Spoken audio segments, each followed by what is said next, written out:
But it would be safe for me to say that there is so much more that I do not understand. I cannot comprehend why there's so much pain and suffering in this world. I don't know why there has to be cancer, why there has to be homeless people, why there has to be orphans, why do there have to be starving people, why does there have to be death? Why does there have to be unbearable circumstances in this world? I wouldn't dare to presume to know why we have to lose people that we love so much and are so attached to. These sort of things in life surely do not make sense to me whatsoever. I don't know why certain things have to be the way that they are, but they are. And yes, I know that the Bible explains in Genesis that these things were created through Adam and Eve's disobedience to God. But tragedies like this are still hard to wrap our minds around. I don't think it's our job to try to figure these things out or understand them. I don't think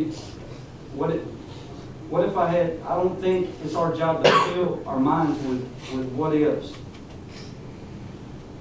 Even I've had thoughts here lately of what if I had just called him this year on his birthday.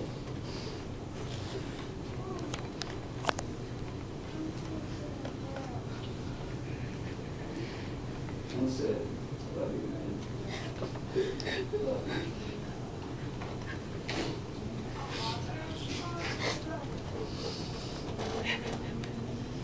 What if I had done this, or what if I had done that?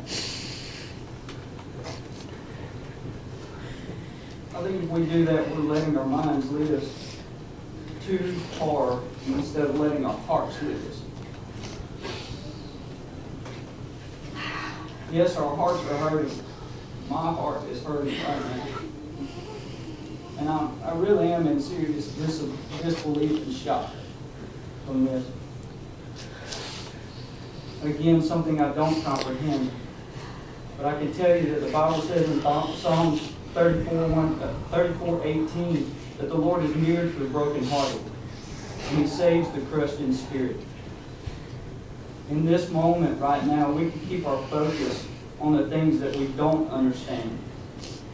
But that would be tragic for us, because this does not do anything but rob us of our hope. How can we have hope during this terrible time? Our hope does not lie within what we do not know. Instead, it lies within what is known and made very clear to our hearts. My hope in this tragedy does not exist in why or what could I have done differently, but in the memories that I have of my brother and dear friend Dale Pardew. My hope lies in the fact that I will see him again one day. And I know this through John 14:1-4. Let not your hearts be troubled. Believe in God. Believe also in me. In my Father's house are many rooms. If it were not so, would I have told you that I go to prepare a place for you? And if I go and prepare a place for you, I will come again and take you to myself, that where I am, you may be also. And you know the way to where I'm going. I also know this through conversation.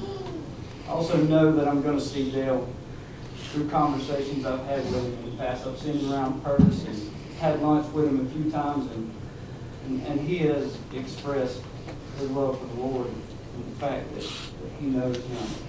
So in that hope, I know that I will see him again one day. So we can't get caught up in the what ifs. What if we had done this and what if we had done that? I know Dale had troubles in his life, but truly, he had a great heart. He loved his children unconditionally. He would literally light up when he was able to help people in any way that he could. He was so full of life and passion and love. He gave it his all in everything that he did. He loved to joke around and laugh. He was also not afraid to say anything and not back down from it.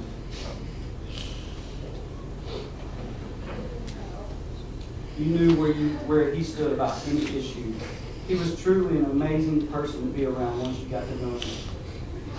At times, you really wanted to have a come to Jesus meet with him. But before it was all over with, you surely did not doubt any bit in your mind and your heart that he loved you. I heard Sarah say it best. Dale was the kind of person you wanted to hug and punch at the same time. So true. I have so many memories of Dale that will not be forgotten. I have memories of being around him in junior high and high school. And the first time I stayed the night with him, I remember telling Miss Cindy that first time I stayed over, I honestly thought Mr. Salat was crazy. I really did. You affirm this, Cindy, he is. I remember Miss Green's class, and Miss Green was a brand new teacher of hers. We terrorized her. We had her for lunch period, and we would sneak out of the classroom and go to lunch like 30 minutes before actual lunch period was. And we always got away with it. I don't have a clue how we got away with it, but we always did. I remember actually picking Dale up and body slamming him on the ground because he made me so mad at one point. But like I said, 10 minutes later we were hugging on each other and punching on each other. I remember football, basketball, baseball. One particular football story I was sharing with the guys was we were in 9th grade and Woody and Jason and Dale were they didn't grow until like later in life. You know, I don't know what the deal was, but Dale was so small in 9th grade football, but Coach Case put him in anyways and on the kickoff return team, and we had this on video. Dale hauled down the field to tackle the guy receiving the ball, and he went in at an angle. It shows it on video. And as soon as he went in, this other huge guy just comes and just knocks him completely out of the video. You just don't see him anymore. We sit there and we rewound that and laugh over and over and over. I remember torturing Jeremy. That was one of our favorite times. And volleyball. Wow. Some of the volleyball matches that we had. And I shared with Miss Cindy that those volleyball matches, he came up with this nickname for me, and he had it throughout from then on. He always called me Fat Boy. And that was just Dale's way of his term of endearment for me. Mm-hmm. You know, I didn't take offense to it. I loved it.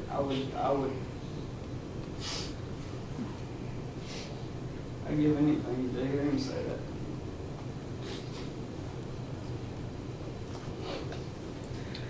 I remember girlfriends. I remember boys to men. You know, we learned how to get in good with the girls.